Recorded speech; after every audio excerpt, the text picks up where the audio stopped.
As we talk about the salary cap and Kirk Cousins and, extend or trade or all of this stuff, there's an elephant in the room. Is that dude even good? Let's investigate here on the Locked On Vikings podcast. Ooh-wee! You are Locked On Vikings, your daily Minnesota Vikings podcast, part of the Locked On Podcast Network, your team every day. What's going on, everybody? Welcome to another episode of the Locked On Vikings podcast, part of the Locked On Podcast Network, your team every day. As always, I'm your host, your pal, and the kid you copied off in math class. My name is Luke Braun. You can find me on Twitter at Luke Braun NFL. Show is on Twitter at Locked On Vikings. And today's going to be a Kirk Cousins one. So if you're not into that, we'll come back around to other stuff, don't you worry. But today's going to be a Kirk Cousins one. Here is the question that I set out to answer. Is Kirk Cousins a Super Bowl caliber quarterback? This is the question that every Vikings person everywhere is trying to answer. I'm going to use stuff from the QB Annual. In reality, this is my let's go over the QB Annual information and see what information we can glean from it. But I also think this is like a good yearly exercise. Look, I've been very vocal. I'm not a Kirk Cousins guy. I'm not into him. He's not my favorite dude, not my favorite quarterback, and I don't think that the Vikings are good with him. But every year, I think it's a good idea to discard your opinion and go back through the information from scratch, try your best to get rid of your preconceived notions, your hypotheses, your whatever, and just say, look, here's the information. What does it tell me? And look, if your original idea was right, then you're going to come up with the same opinion again, right? And if your original opinion was wrong, this is a great chance to correct yourself. So I invite you all to do the same with me. Whatever your opinion of Kirk Cousins, if you think he's just the top 5 quarterback and he just hasn't had the right surroundings, or if you think he's like a top 20 quarterback and he's totally holding the team back, whatever extreme you fall on, join me in discarding that. And let's just look at the 2021 season and see, okay, what kind of quarterback play did we get? And what we can do is really focus on not only, hey, is this guy good enough? But also, how do we make this guy good enough? And in that way, we're thinking in like Kevin O'Connell's shoes, who has talked a whole bunch about how he wants to build around Cousins and blah, blah, blah. Though he's been a little wishy-washy about it. He was asked on a CBS Sports radio show about like, hey, can you say definitively that Kirk Cousins will be the quarterback in training camp? And his answer was training camp's a long way away. And then he went into a whole bunch of stuff about like, but we're really excited to build an offense around him and blah, blah, blah. That kind of all felt like a backpedal to me. But I really think it's just like a guy that says, I don't know, man, like a lot of stuff can happen, right? Like, who cares? We're not even close to that. We're just trying to figure out, what we're going to do with the salary cap and free agency. So instead of working ourselves bare trying to read the tea leaves or whatever, let's just let's assume that Kevin O'Connell's position is the one that he has stated, which is, I want to build around Kirk Cousins and I think I can build a contender out of that, right? And let's interrogate that and say, okay, can you? And if you can, what does that look like? And I think the QB Annual from PFF can help us do that because they have all kinds of cool charting information and stuff that we can use. And the first thing from the 2021 season that I want to talk about with Kirk Cousins, and by the way, I'll link the QB Annual in the show notes. You need a subscription to PFF to see it, but that's probably worth it. Is the first thing I want to look at is the route map. If you're watching on YouTube, by the way, I'll put this up on the screen. If not, I'll be descriptive. The first thing that I noticed when I looked at the QB Annual was I looked at the route chart, it's like a heat map for where routes ended up, right? Like which routes that they ran and where was the target supposed to be. And it was like how frequent all that stuff was. So for example, the Clint Kubiak system, the most commonly run route was a hitch at about 5 yards right about on the right hatch. And the second most common route was a hitch at about 5 yards just outside the left hash. And if you look at where these routes come together, you see a lot of stuff at about the 5 yard mark, which kind of makes sense. There were a lot of slants and curls and little short, quick passes. And then another kind of big red spot, a hot spot at like 15 to 20 yards just outside the hashes. And what I notice about that is that it looks exactly like a cover 2 coverage chart. those are exactly the places that cover two covers. Those that attacks nothing about cover two. Like against cover two, a play design that looks like that. That's got like 2 routes at 15 yards deep, and then maybe a couple of routes kind of attacking right at about the hashes at 5 yards, is going to go to the 5-yard route like every single time, because that's where there might be a seam in cover 2 and you might get a quick completion for 5 yards, and like, sure, that works on first down, set up a 2nd and 4, and I guess that's fine. But that is a terrible way to run an offense where all they have to do is run cover 2 and you will never throw deep. They didn't attack the seams even close to average. They didn't attack the sidelines even close to average, despite having Justin Jefferson. It's malpractice. And so that really, I know it's the quarterback annual, but it is truly an indictment of Clint Kubiak and his offense and the spatial component of his offense that I criticized a lot, but had a really hard time articulating my criticism. This is it. It is that it's the spaces that Kubiak chose to attack were a little bit nonsensical because they're particularly easy spaces to defend if you are a too high defense. And there are a ton of too high defenses in the league. 1 high defenses I think are still more common, but 2 high defenses are getting so much more common. They're getting back to the halfway point as every offense tailors itself to attack 1 high. There's so much too high that just like committing to only 1 high was a big mistake. Now, next to this heat map is a heat map of Cousins' actual targets. So we've seen where he could have thrown the ball. What about where he could actually throw the ball? And the hot spot you see immediately is behind the line of scrimmage. He threw a ton behind the line of scrimmage. Now, some of these were designed, but a lot of them weren't. And so this goes into the like check down Kirk narrative, which we have to gather a little bit more information before we interrogate that. So just put a pin in that, keep that in your mind. He also attacked up the seam more than average. So you have this incongruity where you had a scheme that did not send nearly enough routes up the middle of the field, 15 to 20 yards up the middle of the field. But when there was a throw up the middle of the field, 15 to 20 yards, Kirk Cousins would be more interested in making it. And so that is, again, it's a big, these heat maps are going to reflect, I think, a little bit more in the scheme than the quarterback.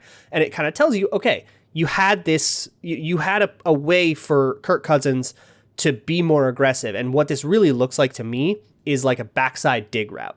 Or a frontside dig route, or a post route or something, breaking over the middle where he's running across the middle of the field deep, and you can find that, and there's usually a way that attacks coverages really well. And Kubiak just didn't do enough of those.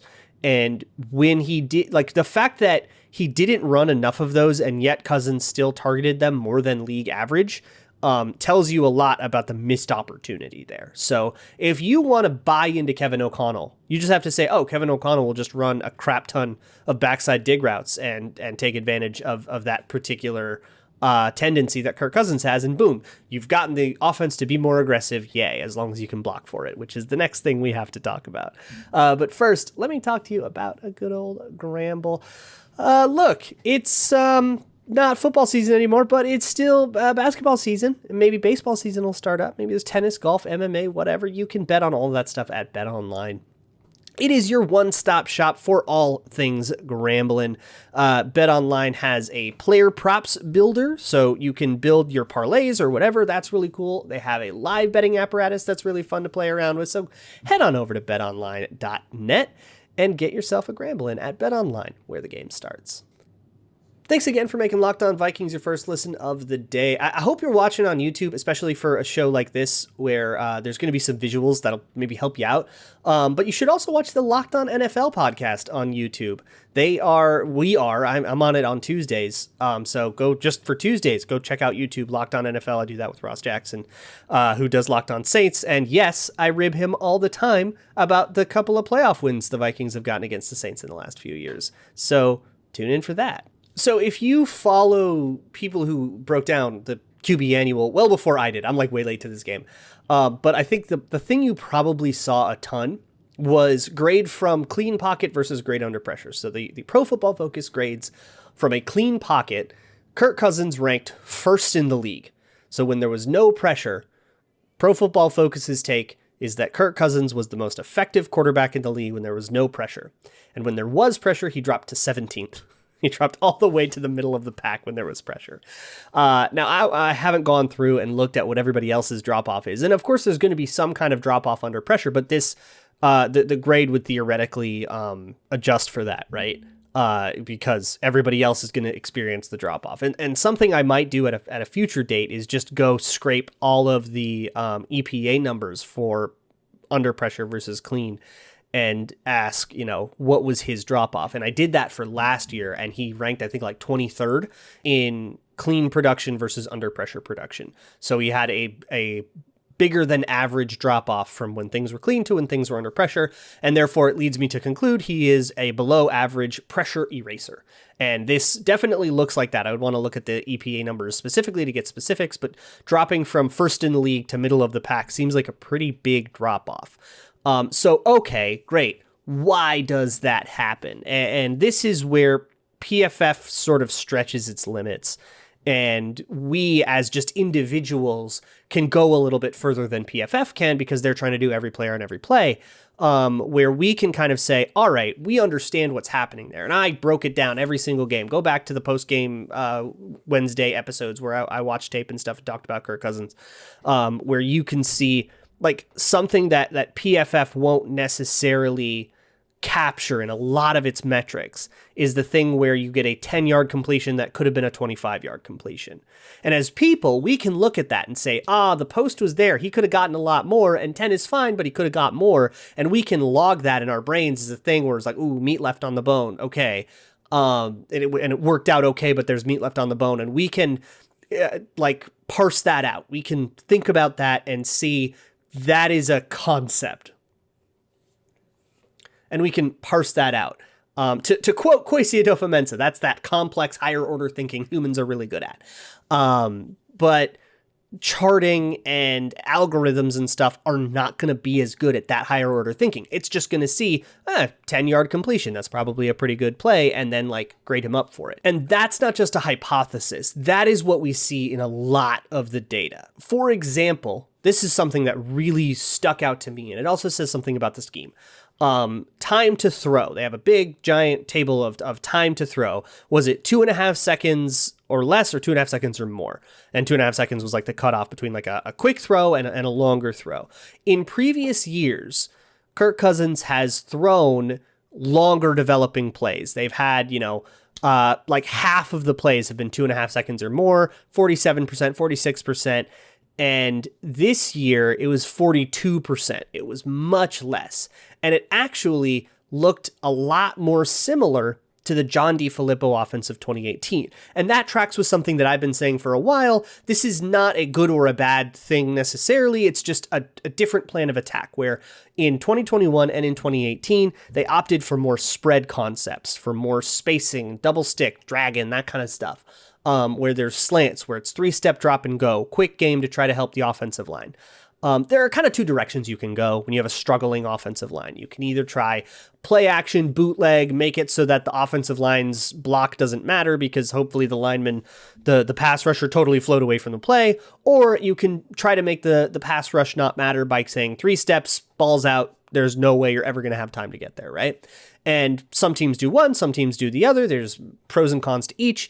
Don't worry too much about that. But for Kirk Cousins, the play action thing has always been a better fit for his skill set because his skill set, he's very remarkably good at plays where he has to turn his back to the defense. That makes things harder, and he is particularly good at overcoming that. And he's also really good at throwing on the run. That's his deal. So that is why the wide zone play action thing has always been so good at that. And they went way away from that in 2021.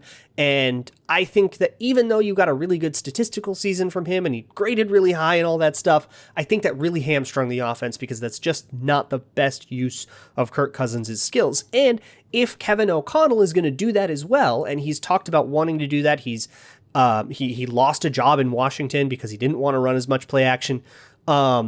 If that's the case, I'm kind of with Solomon Wilcots. Talked to me about this at the Super Bowl. If he wants to just go fully rhythm, I'm a little worried about that. And that's part of why I don't really love this fit and why I've been critical of the move. And I think a big reason for that is because these quick hitting spread concepts, if they don't work, they are really, really fragile to getting out of structure. And out of structure is the last place we want Kirk Cousins to be. He does not function out of structure. That's like the most famous thing about him, right? We do not want him out of structure. We want a structure that is as resilient as possible, and then we can train him into that structure. And if you can make every scenario into an if-then or an AB or something like that, he can execute that. But what you've ended up with is a world where, say, under pressure, Cousins had the worst EPA per play he's had since he has been a Minnesota Viking. This is the worst he's been under pressure from an EPA per play perspective. Perhaps concerningly, the only time he was worse under pressure was when Kevin O'Connell was his quarterback's coach. Another really interesting thing that PFF has charted, and I am a little bit suspect of their charting thing here, of their charting method here, so I take it with a grain of salt, but it's still interesting, is their look distribution chart. Again, if you're watching on YouTube, visuals up. Essentially, this looks at things like, did you throw to your first read? Did you throw to your next read? Did you check it down? Was it a scramble drill? Or they have a category that's scheme, which is like screens and stuff that aren't really reads, that are just sort of automatic things, now routes, that kind of thing. And I think this is the most telling thing of the whole PFF QB Annual, that tells you exactly how scheme betrayed Kirk Cousins, but also how Kirk Cousins' skill set is particularly difficult to scheme around. And why like that becomes a big hurdle to get over if you want to build a contender. So he threw to his first read a reasonably average amount of the time. On those throws, EPA per play was 0.26, which is pretty high. Per play, quarter of a point per play is a pretty good clip to be going at. Every other category was negative. Anytime he had to go from his first read to his next read, it was minus 0.07. If he had to check down, that was negative. If it was a scramble drill, it was especially negative, with a lot of deep throws and absolutely piss poor accuracy. That's a lot of, that's not necessarily throwing planned on the run. That's throwing off of weird platforms or throwing to odd places from odd angles, that kind of stuff. He was putrid at this, at least according to PFF's accuracy charting. And half of the scramble drill balls that he threw were uncatchable. So that's going to really screw it up. Now, he did make a few more of what they call big time throws, which are, big old plays, touchdown worthy plays, that kind of thing. He did do better than average at that, and he did a good job of avoiding interceptions from there. But you can sense a bit of a pattern here.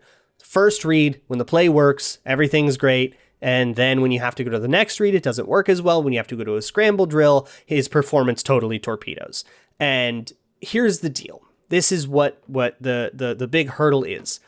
You're going to have some scramble drills, dude. I don't care if you are the intersection of Bill Walsh and Don Coryell and Sean McVay.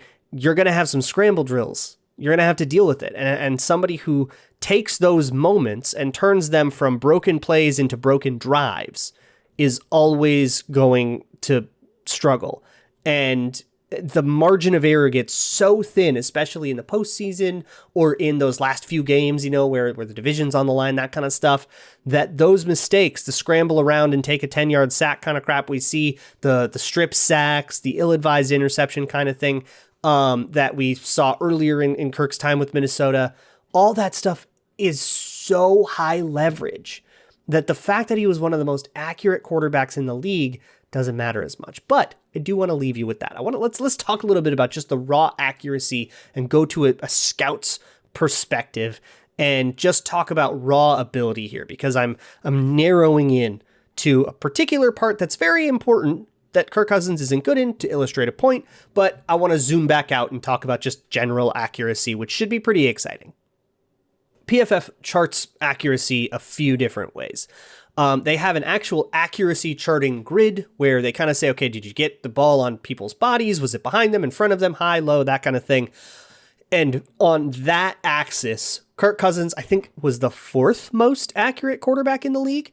I think just absolutely insane, and insane in a way that he hasn't been in previous iterations of the QB Annual. What Kirk Cousins was for, I think, all of the last 3 years before this one was he was very good at their accurate, but not their accurate plus. And accurate plus is like their, oh, you nailed that kind of bucket. They have a separate bucket for throws that are total dimes, and then they have a bucket for throws that were good, but like they were fine, but the wide receiver had to do a little work.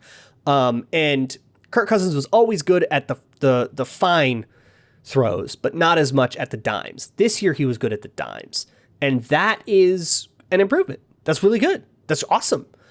He was also very good at avoiding uncatchable or inaccurate passes. He was just one of the most accurate quarterbacks in the league. Now, that's always been a strength of his. That's not much of a surprise to me. It's weird. He doesn't have the best mechanics. He's a little toesy on his feet. His timing isn't good. He has that ball pad. He has some bad habits in his mechanics, but he's always had the arm talent to be able to overcome that. And his mechanical problems have never been major enough where his arm talent can't overcome it, and it's totally fine. It's not like a Kellen Mond situation where Mond has this really weird throwing motion and his arm can cash that check, but kind of only in college. With Kirk Cousins, it's a lot more stable and consistent and reliable, and you're going to just get this every year. If you are listening to this, and if, a month from now, Kirk Cousins has been traded, and you're from that team, you're listening to this to get to know Kirk Cousins, this is what you get. You get accuracy. That ball is going to be where it was meant to be. And it helps me evaluate Kirk Cousins too, because if the ball is behind the receiver and I don't think it should have been behind the receiver, I kind of can give him the benefit of the doubt and say, okay, he did put that behind the receiver on purpose. Why did he do that? And was there a safety that he was throwing it away from or something like that? Or did he throw it into a safety and maybe that was a bad decision or something? But I can kind of take him on faith that he put the ball where he meant to put it. It makes him easier to evaluate, but it also just like plainly makes him a better quarterback. And that's really, really good. Like, I don't want to undersell that point. That rules that he's really, really accurate, and he always has been. But I'm not going to stop there. PFF divvied this up by depth of target. They bucketed it.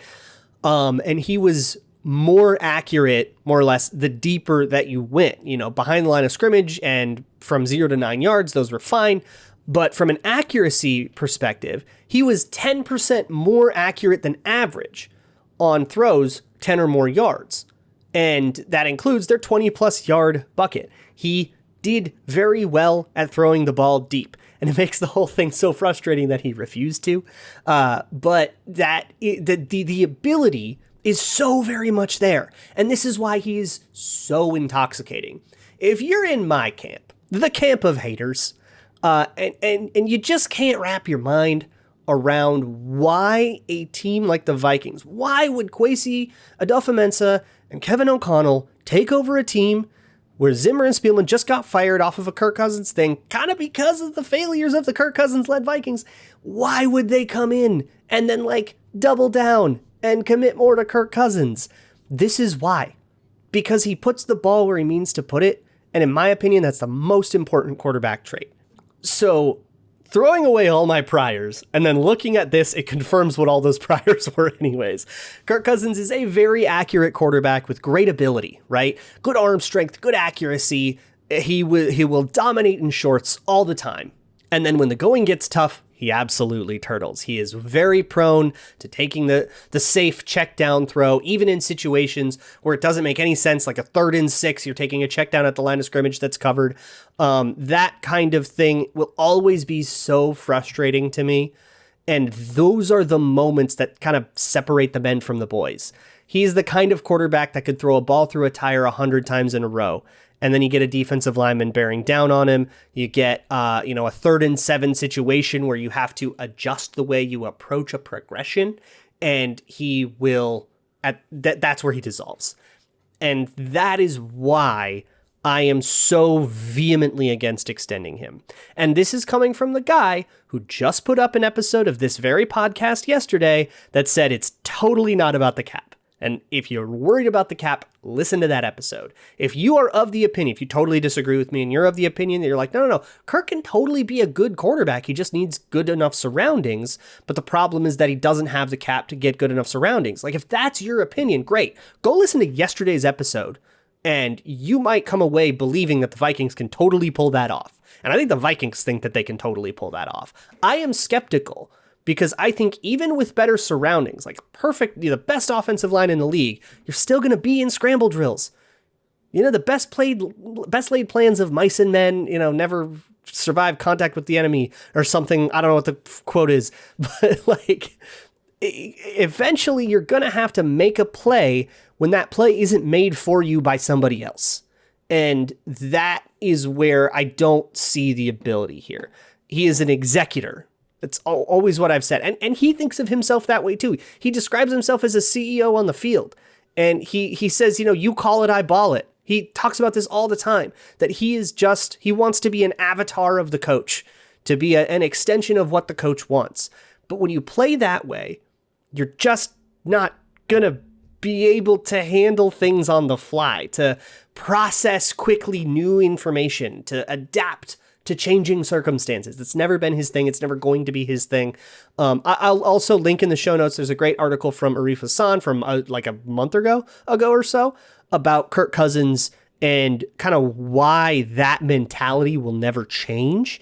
But I truly believe that he doesn't want to change that mentality. I wish he would change that mentality, but he would disagree with me. He would say, no, that would not make me a better quarterback. And because I don't think he's going to change that mentality, I'm not going to change my opinion of him. But it's still good to litigate that, go through the data and say, do I see anything that's like different? And honestly, here's what I do see that's different.